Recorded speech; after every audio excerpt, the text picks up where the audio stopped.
What is going on, guys? Jack here, and welcome back to episode number 20 of Park to Prem here with Nottingham Forest. Today is a triple header. It's the biggest episode potentially of the series so far. There is so much on the line.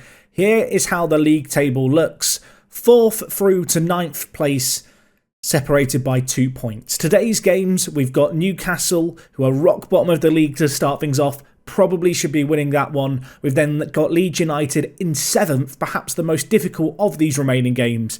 And last but not least, we have got a tie against Crystal Palace.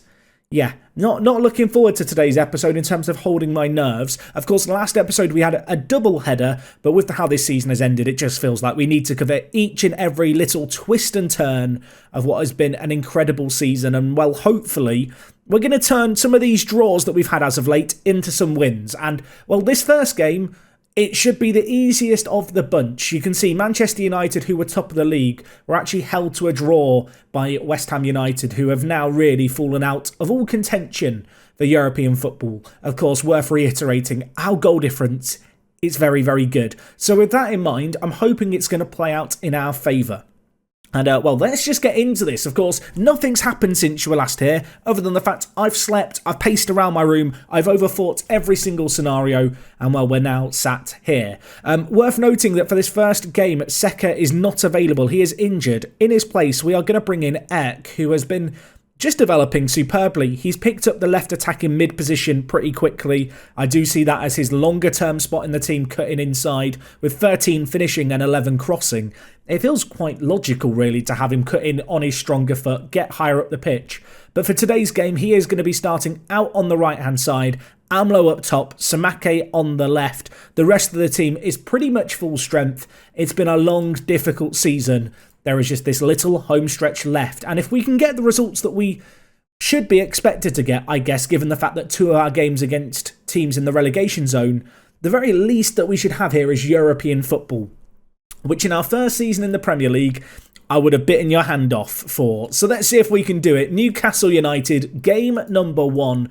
Of course, following on from the 3 matches in today's episode, we will have a shorter end of season recap roundup. I'm sure there'll be some of my thoughts spelt out throughout the remainder of this episode, though. Right, Ricketts. An early goal would help settle the nerves. They're bottom of the league, and well, we're going to get it, but I think it's going to be ruled out. The ball fell to Sekker. I think he's offside. I think it's bounced off Matheus Fernandes. I don't know how much he intended to play the ball there. But, unfortunately for us, VAR, not for the first time today. Not today. Not for the first time this season, I should say. Is going to rule out a goal in our favour. Sekker unmarked at the far post. Unfortunately, in being unmarked, he was offside. Anyway, Sarr, big ball launched forward. Patterson gets it away, only as far as Smith. Get me the early goal. Help me relax my nerves. Erk is through. He dinks it past the keeper. And the young Turkish international, he's going to pop up with his 3rd goal of the season and his first goal in a while. He got 2 goals kind of quite significantly on off the bench. He's fallen, I don't want to say out of favour, but he's not been the impact sub that perhaps he looked like being. I'll tell you what, that's a tasty little finish by the youngster. Cool, composed, collected. 10 minutes gone, we take the lead against bottom of the table Newcastle. And maybe I can just breathe a brief sigh of relief, at least for this game. The ball's in. Matheus Fernandes hits the woodwork. He was offside anyway. The linesman's getting, he's been quite busy, hasn't he, so far? 15 minutes gone, he's had his flag up twice to rule out good opportunities in our favour. Anyway, starting from the back, Newcastle United, Predrag Rajkovic and Ongwene, a couple of players who in Football Manager terms tend to be quite good. Surprised that, Newcastle are going to go down. Oh my word, that ball to Smith is superb. Can he finish it? He can't. These opportunities, I'm scared that we're going to live to regret them. We need to be finishing some of these. Now we've got another set piece. It's a corner. We're bullying them from them. And Damani Grimes, 4th goal of the season for him. Take a bow, my son. There were a few questions, I think that even, just a couple of episodes ago in the comments section about Damani Grimes. Why play him over Luis Navio? And the simple answer is that Damani Grimes is our captain. He is our leader. He is an influential figure. And whilst he's not put in standout performances, he's not been a bad player this year at all for us. Anyway, big ball forward, Predrag Rajkovic, going to collect it on this occasion. Half an hour gone, though, and we just look the better team. We're just creating so much. Just looking at the stats, they've had we've had 3 shots on target to their 1. Just 2 shots total for them thus far. We've not seen a highlight. Maybe one here, though. Patterson. That's needless, isn't it? Mateus Fernandes giving away a penalty. I think this is in the penalty area. We're going to VAR to check. Of course, what you see in 3D isn't necessarily what's happening in the game. The game is running in almost the 2D match engine with the animations kind of attached on top. But my gut instinct was this will be a penalty.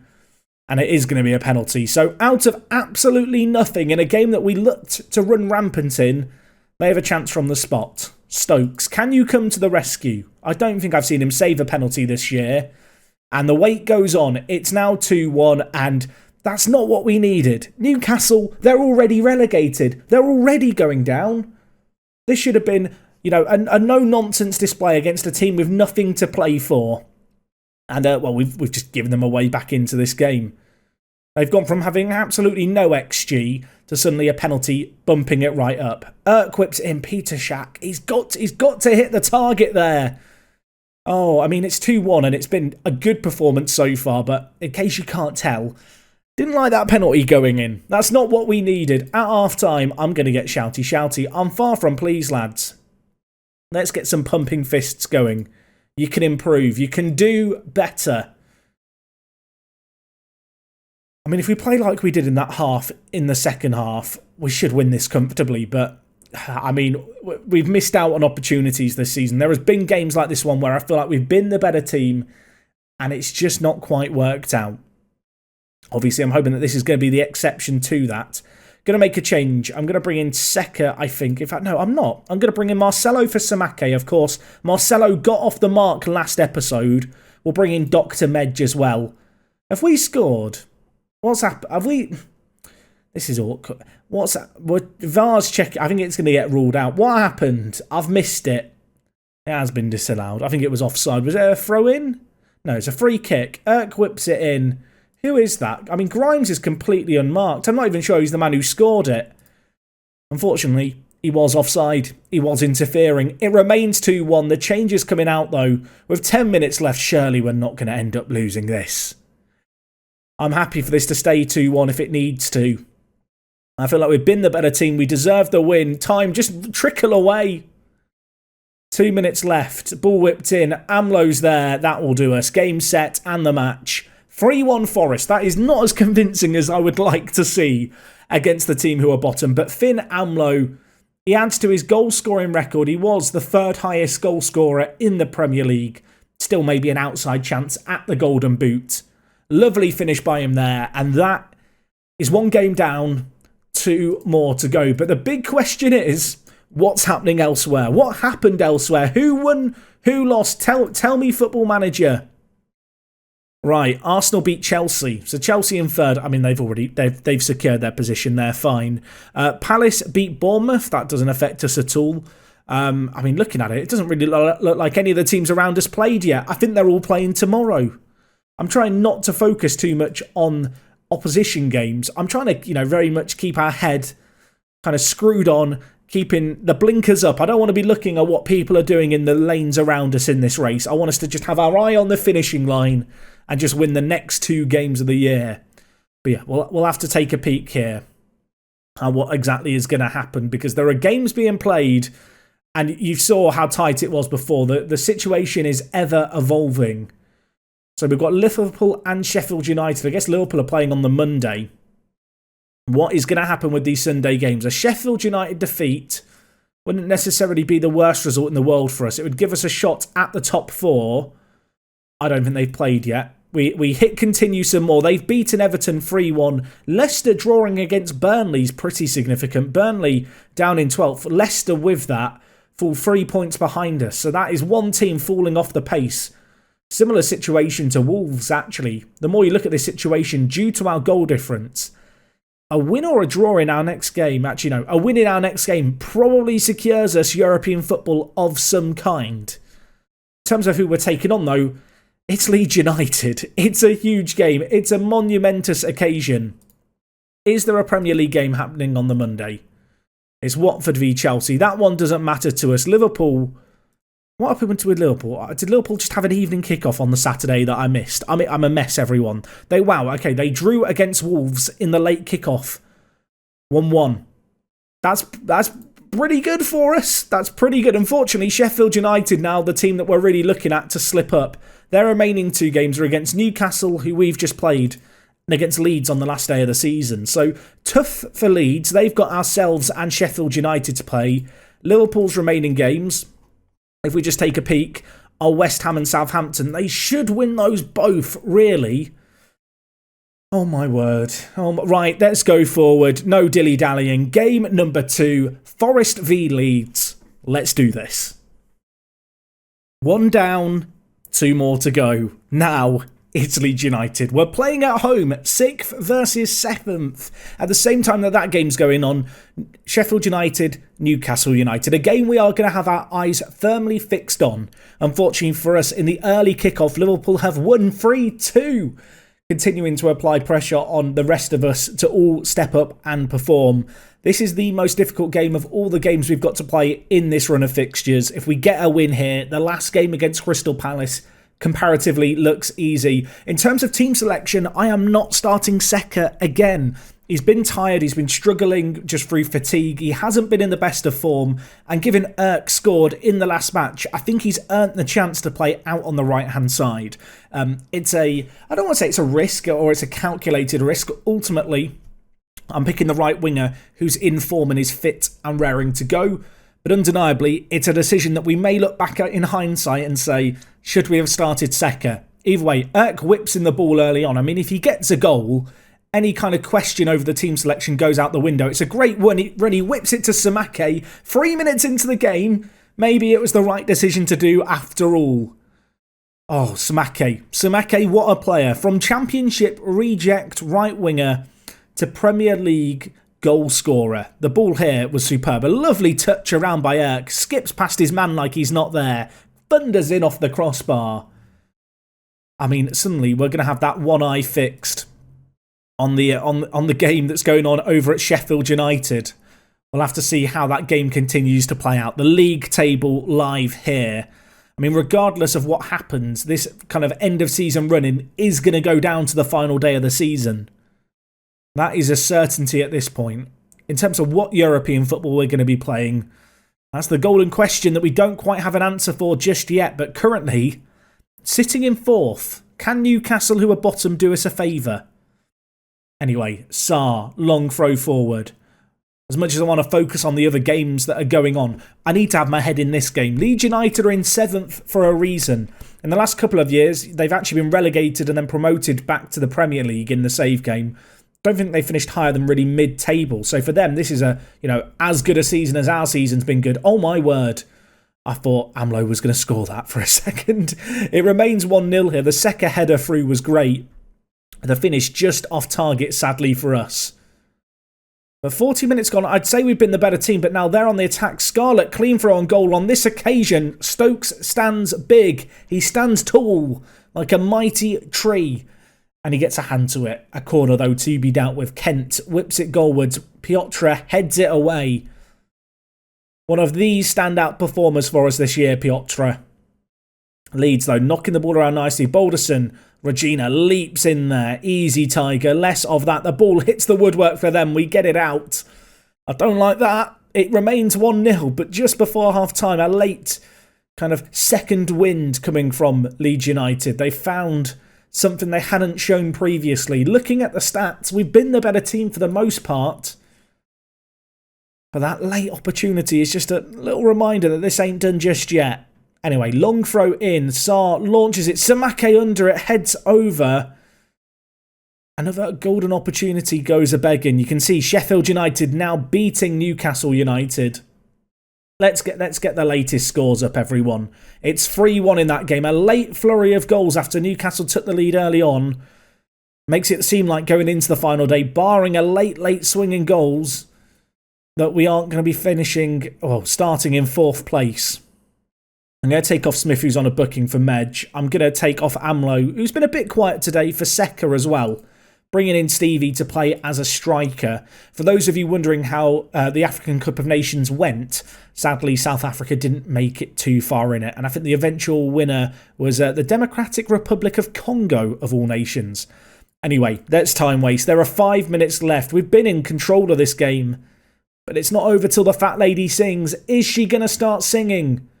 I'll put a wig on myself and start singing if it helps us out. Ball whipped in. Grimes hits the outside of the post. I mean, surely that was the last highlight. Surely that was that. It is going to be that. We win our final home game of the season, if I'm not mistaken. Damani Grimes, man of the match performance by him. Stokes also with a good rating. Another clean sheet to add to the collection. But it might not be enough for us. We beat Leeds United. With that result, I think we guarantee ourselves European football of some form. But 1 point behind Sheffield United, who take on Leeds United, who we've just played. I mean, Leeds, look, do us a favour. That's all I can really ask for at this point. Do us a favour. If we just have a quick look at the Premier League itself, just to look at qualification spots. We want to be on the rules screen, Jack. The top 4 teams go into the Champions League. 5th place gets Europa League. 6th place also gets Europa League. And then the Euro 2, the conference, goes to 7th place. And as much as I'm fixated on the European spots, it's worth remembering prize money is significant. There is a significant difference in prize money based on where you finish. If we could finish inside the top 4, over £35 million coming our way. I mean, we've been good. We've been difficult to beat through this last bit of the season. We have not lost since February, but just a few too many draws. We might look back on that game against Everton, who on the final day of the season are still going to have to battle for safety, as just a bit of a missed opportunity, sadly, for us. Anyway, we've got one last game of the season. One more trip. This time, it's to Palace. Can we get a result? Let's go find out, shall we? Before we go into the final game of the season, I just think it's really important to remember the expectations at the start of this season. Avoid relegation. Media prediction of 19th. Of course, some of our youngsters have really grown up this year and developed. Amlo, 18 goals in his Premier League kind of maiden season. He's been absolutely superb. Samake has just kind of flown under the radar. I was having a look at the team detailed stats, or player detailed stats rather. He's got 17 goals to his name. Like, he has really just kind of appeared from nowhere this year. Started slowly, but has found a spot in the first team on the regular, out on the left-hand side. And of course, Sekker was vital to our early success to the year. I feel like whenever you're a newly promoted team and you're punching above your weight, just keeping the momentum going, keeping morale high is oh so important. And I think a lot of our initial momentum was down to this man, even if his last 5 games have been disappointing to say the very least. Of course, today's final game is against Crystal Palace. We go into it with an outside chance at Champions League football, but with Sheffield United taking on Leeds United, you know, Leeds could do us a favour. That would be very, very kind of them. If we just look at the season preview, you can obviously see our prediction, according to kind of how things look here, was 17th. I know that earlier on in the year, it was 19th.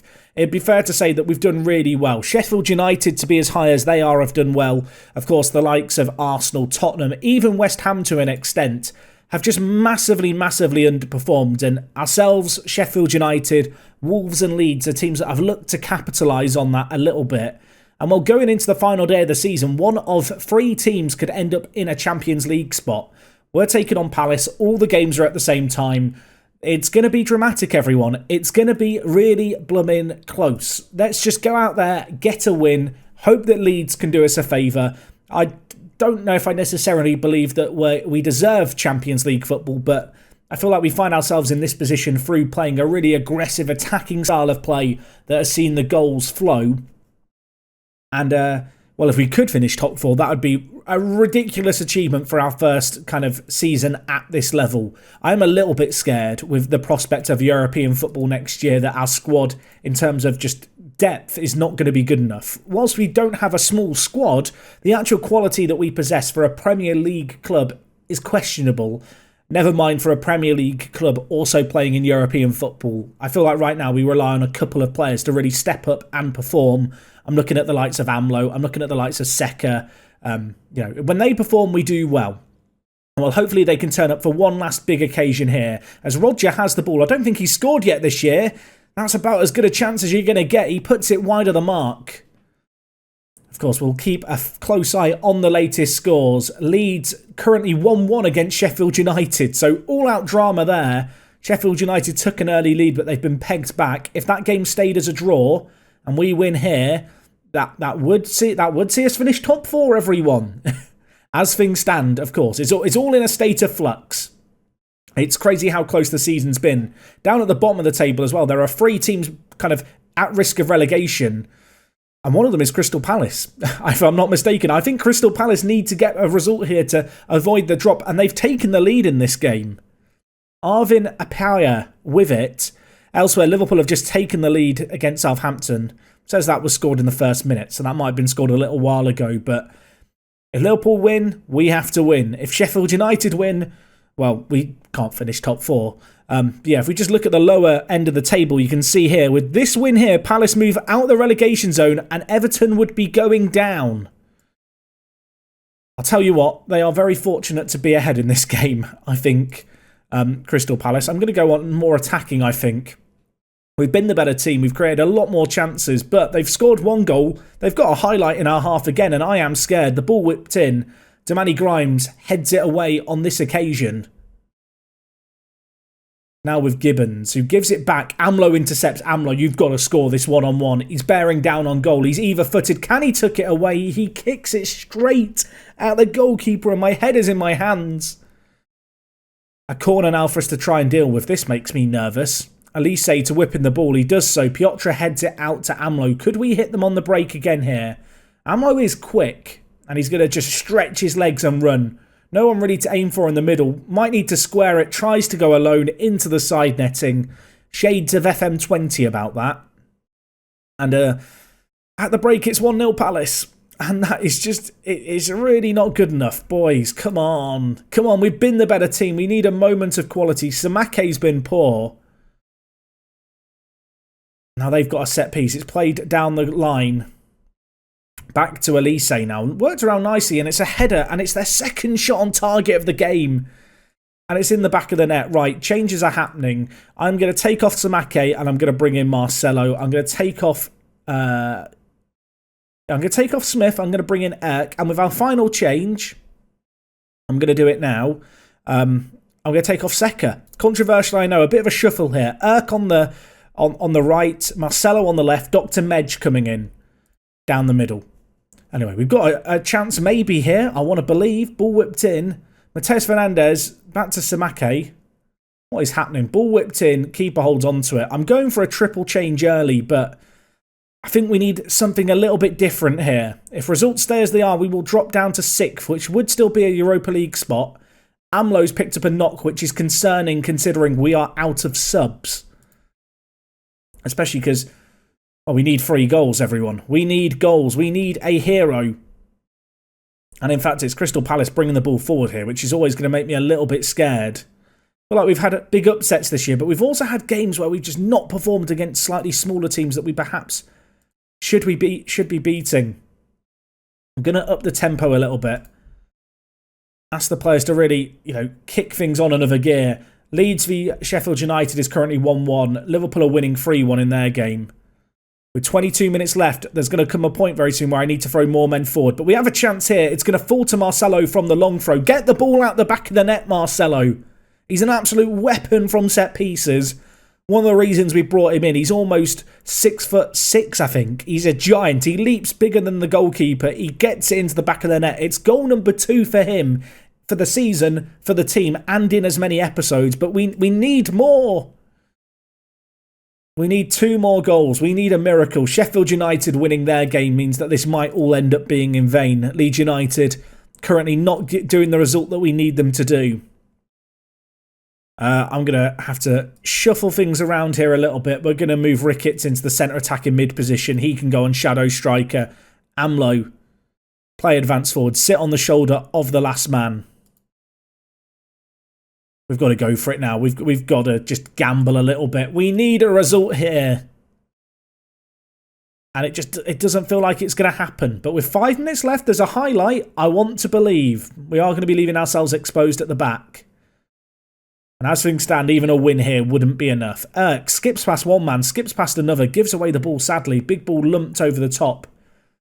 The keeper should collect it. Looking at things as they stand, we would drop down to 6th place. Regina, though, down this right-hand side. Ahead of him, cuts inside. Mateus Fernandez, go left. That's the ball. Malang Sarr. Players queuing up in the middle. Can he pull it out? He can. Amlo's there. It's 2-2. We need one more. We need one more. The ball by Sarr there to actually get on the end of it so late on in the game. The pass asked a lot of him. But he's got there. He's wrapped his left foot around it and he's picked out Amlo at the near post. Going to go to very attacking. We've got to go for the win here. A draw is not enough. Time is trickling away. Come on, something. 3.5 minutes left here. There is a highlight, but we are throwing men forward, and that is going to leave us exposed as they whip the ball in. Sarr heads it away. We need to counter. We need to break. Marcelo, fresh legs on off the bench. Goes to Irk. Irk, can you finish this? He's hit the side netting. That was the chance. That was the chance.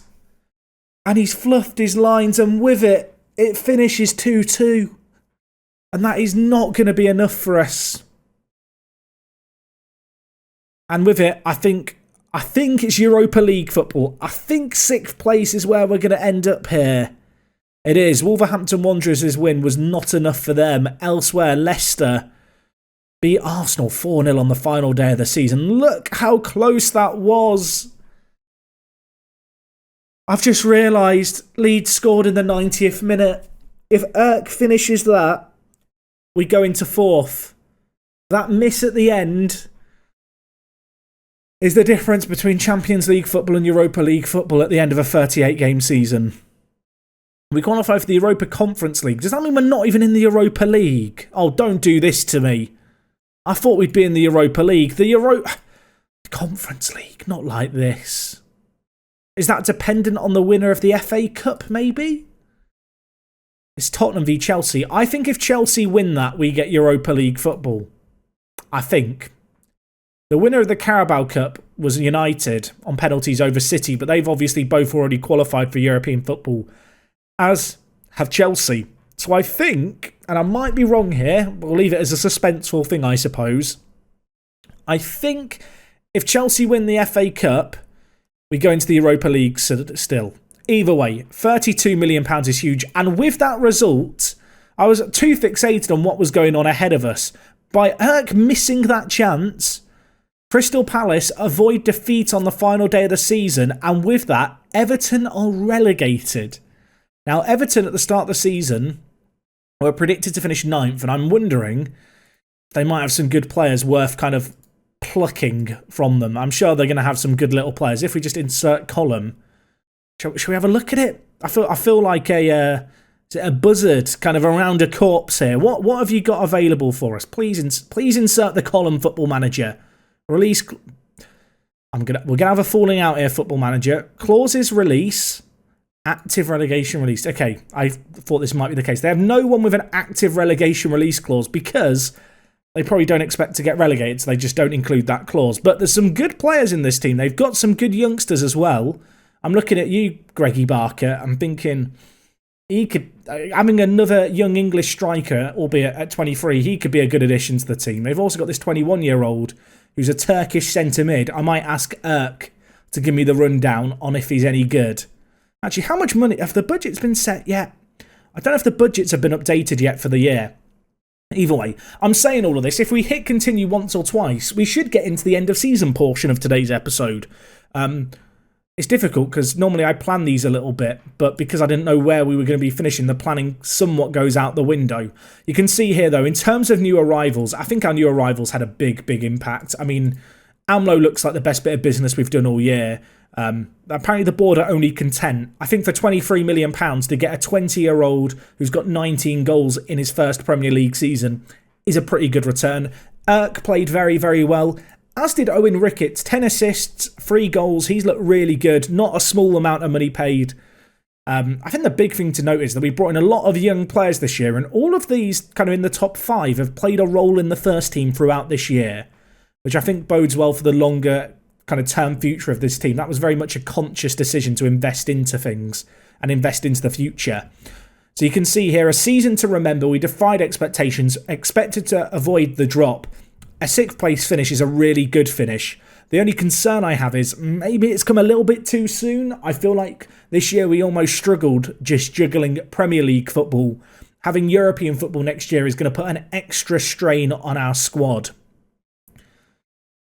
which is it's something to consider. Anyway, our biggest win was 4-0 against Sheffield United, who oddly enough obviously pipped us to 4th place. Match to remember was the 4-1 win against West Ham, and goal of the season, it was the AMLO goal. I mean, it was the one from last episode, which you know what goal it was. It was actually the goal of the season. Anyway, if we look at the finances here, the reputation hasn't shifted too much, but of course, being in the Premier League, that broadcast revenue has gone up. And once we have European football next year, that is another aspect of things where money is going to go up. AMLO, the highest selling shirt. Sekker, Samake, Dr. Medj and Regina also up there. In terms of how we lined up this year, we didn't really rotate things. You can see here, we put a lot of faith in our best players this season. And as kind of whoever this mystery person is describing things says, I think the fact that we actually had a very consistent lineup was a reason for our success this year. I think across every single position, kind of the next best player was some way off the pace of our starter. That's the big thing, I think, with this summer. I want to be adding some strength to the first team, but ultimately, I really want to just up the overall quality of the team a little bit. More strength in depth everywhere. I think the goalkeeping position is certainly an area with a bit of a question mark over it, but I'd love to see our back four performing so well. I know there's been some questions over Damani Grimes. He was one of our best performers this year at centre-back. An absolutely top quality player for us who was a difference maker, the captain, throughout this season. Anyway, if we look at the accolades this year, I won Championship Manager of the Year. I think that's bugged out. But I'll take it. I won Championship Manager of the Year. I think that's for last year. Malang Sarr won Fans Player of the Season, which is an interesting selection. Steve Sekker did well as Young Player of the Season. Signing of the Season went to Finn. Highest fee spent, of course, was Ricketts. Highest fee received was for Hoover. £47 million in hindsight. It's just a stupid amount of money for a player who I don't really feel like we missed at any point during this season. Maybe that's a little bit harsh. Anyway, you can see the overall best 11 here. Samake now lining up front. Owen Ricketts and Regina and Piotr all finding themselves on the bench, which is very nice to see. If we look at the season review, we've already kind of seen things, but it was a memorable season, defied all expectations, wrote a new chapter in the club's history. Oh, what a season it was. What a season it was. In terms of expectations for next year, they want us to reach the semi-final of the Europa Conference League.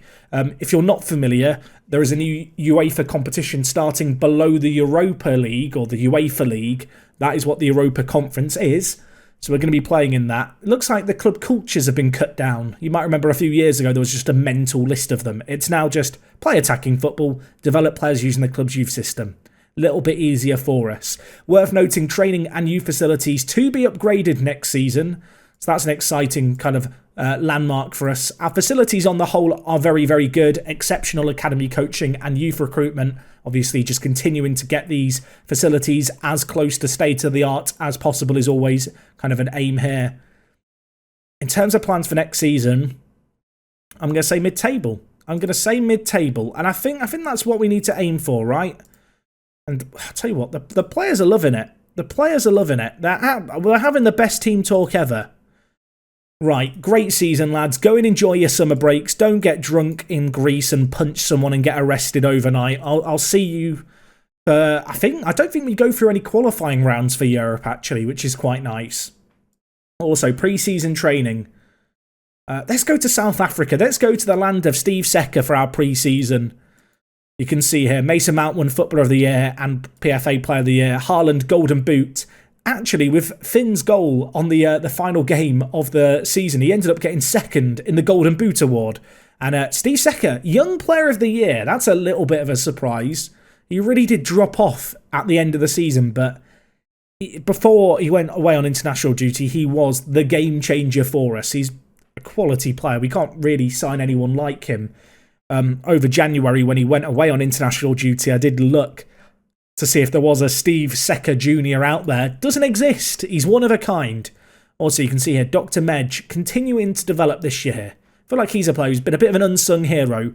He's been one of my kind of go-to subs in games where I feel like we need to inject some new life into the midfield. But at 19 years old, and he only turned 19 a week ago, he just looks like such a great player who has a really, really bright future ahead of him. And I feel like you could almost apply that to half of our team. I look at players like Erk. I think he's really good. I think he could be really, really special. He's putting some good performances.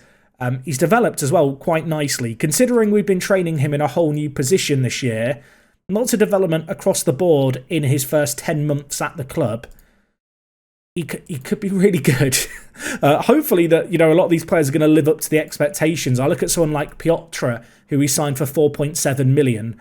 Suddenly he looks like one of the best centre-mids, or not centre-mids, one of the best centre-backs in the Premier League. He is just absolutely insane.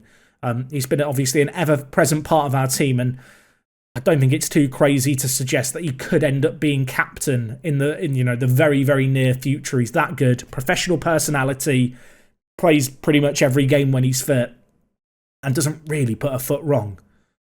So right, in terms of the plan for next season, this is where things get interesting, because with European football, squad depth is going to be a challenge. In terms of our actual starting 11, it's weird, right? It's weird because I look at the likes of Amlo, Sekker, players who I want to keep around in the first team next year because that's how they're going to develop. Samake arguably is the weakest of our front three, and yet he was the second top goal scorer for us in the league and one of the top goal scorers in the Premier League. I think this year's going to be a lot about squad depth, to be honest. I like our starting 11. It's shown its quality this year. I think Mateus Fernandes as a deep line playmaker wasn't quite the player I thought I was getting, if I'm going to be hypercritical. But I feel like maybe getting in a new deep line playmaker. Obviously, Grimes at centre-back is he's been a great player for us this year. He's been one of the top performers, but I have got question marks over him. If we do just compare him with Navio is undeniably a better player overall with a lot more potential.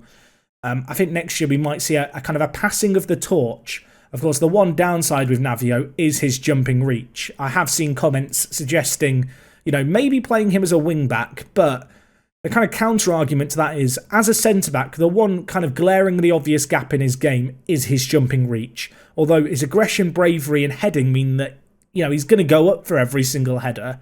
And whilst I could potentially train him as a left wing-back because he's left-footed, as a wing-back on support, his off the ball is a problem, his crossing is a problem, his dribbling is a problem. I think a lot of it comes down to how big an issue do you think jumping reach is. And I think the strengths that he has in his game kind of mask that natural weakness he has. And at 19, there's still plenty of time for him to improve in his jumping reach. So for me, I don't see him as anything other than a centre-back. I think he can do a really good job there, especially alongside someone like Piotr, who is a blooming giant, a player who is, a player with 18 jumping reach, who is going to win everything in the air. I think actually as a pairing, they make a lot of sense, especially because one is right-footed and one is left-footed. So maybe that's a logical change. Malang Sarr's been great this year at left-back. He won Fans Player of the Season, but, he's 30 years old now. He's going to be 31 next year. There are teams interested in him. I don't know if I'd necessarily sell him, but I think having a plan B at left-back is probably in our kind of list of things to do this year. But it's weird, right? I've talked about it already. Squad depth is what we need. Squad depth is what we need. There are players this year that just didn't step up when I played them. I look at the likes of Ryan Brewster. I look at the likes of Leighton Stewart to a degree, although he wasn't given that many opportunities. These are players who I've got to make a judgment call on. Next year, they will get more first-team football because we're going to be playing in Europe and we're going to have to rotate our team. The question I need to decide is, did I give players like Leighton Stewart enough opportunities in the last year, or is next year going to be their chance to prove themselves because I am going to have to play them more? I think if we're in the Europa Conference League, taking on kind of third-tier European sides, actually players like Leighton Stewart are probably good enough to play in that kind of competition on the regular. Additionally, and this is personally kind of a personal taste thing, I am conscious that, only maybe a third of our squad is actually English. I know we've got a few other British and Irish players in the team as well. I would like to keep a little bit of a domestic balance to the team. Of course, Ricketts and Smith at centre mid are great in that regard. Players like Hayden Roberts, Damani Grimes are also useful there. But obviously players like Healy, players like Leighton Stewart, players like Brewster, they've not quite been good enough this year. But do I just want to go and sign a wonder kid from a random nation? Maybe I do, but at the same time, I would like to get in a few more English players. I almost wonder, with the additions of squad depth this coming year, maybe it's less a case of signing top quality youngsters and more a case of finding cheaper English players who are good enough to play at the kind of level that we need them to play at. And of course, as it goes with any season like this, I have no doubt there are going to be some transfer offers coming in for some of our wanted players. If that money ends up being too good to refuse, well then we will have to reconsider, I suppose, any transfer bid that comes our way. Anyway, I'm going to accept the club vision. I'm not sure if the budgets have been set yet for this year. Okay, they've literally just been set. I didn't see how much we've been given. You can see the facility is going to be upgraded. How much money are we going to be given board? £60 million, and the wage budget is jumping up to 1.9 million, which we are massively, massively under right now. I could easily rejig some of this into transfer budget if I so wished. So yeah, money's not, we're not short of money right now. We're in a really good spot. I mean, let me know what you think of the team. As I said, I think there's lots of really good young players coming through, and I don't want to tread on their first team opportunities. Players like Dr. Medj, I want to see start to develop more and become a starter for us. I think Erk is another player who I don't want to bring someone in who's going to sit ahead of him in the pecking order. If anything, I want to be giving this guy even more football next year, with us having significantly more football to play. And another player like Marcelo, 2 goals to end the season, 2 goals in the last few games coming on off the bench. He looks like an absolutely top quality player. I don't want to deny him the few first team opportunities he's likely to get in what is undoubtedly going to be a packed season next year. But anyway, I think that's going to wrap things up from me today. It's been a long episode, so if you've got to the end, I really do appreciate it. Let me know what you make of the season on the whole. Of course, knowing that we missed out on that Champions League spot by one chance right at the end kind of haunts me slightly. The big note, though, is we've got European football this year. Is it going to be European Conference? Is it going to be Europa League? You'll have to tune in next time to find out. And well, until then, thank you for watching. I will see you guys in a couple of days. It is me, Jack, and I will talk to you guys in a bit. I'm out.